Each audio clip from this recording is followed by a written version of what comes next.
1900 के दशक का पंजाब एक ऐसी धरती जहां खेतों में हरियाली थी लेकिन सड़कों पर खौफ का साया मंडराता था। लोग कहते थे रात के अंधेरे में कोई परछाई घूमती है। एक ऐसा डाकू जो गरीबों के लिए मसीहा था और अमीरों के लिए मौत का दूसरा नाम। उसका नाम था जग्गा डाकू, लेकिन लोग उसे डाकू फैंटम भी कहते थे। जग्गा डाकू कोई साधारण लुटेरा नहीं था।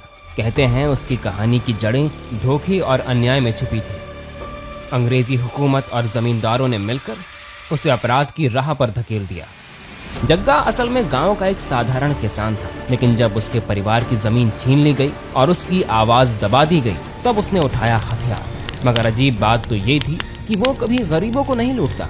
सुनने में आता है शादी ब्याह के मौकों पर जग्गा रात के सन्नाटे में आकर चुपचाप अनाज और पैसे छोड़कर जाया करता। पुलिस ने कई बार उसे पकड़ने की कोशिश की, लेकिन जग्गा हमेशा धुंध की तरह हाथ से फिसल जाता, जैसे कोई भूत।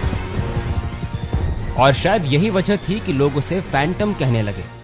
लेकिन उसकी दास्तान का अंत उतना ही रहस्यमय था। एक गोली, एक धोखा और पंजाब के जंगलों में गूंजती आखिरी चीख। आज तक कोई नहीं जान पाया जग्गा सचमुच मरा था या फिर अब भी वो परछाइयों में जिंदा है।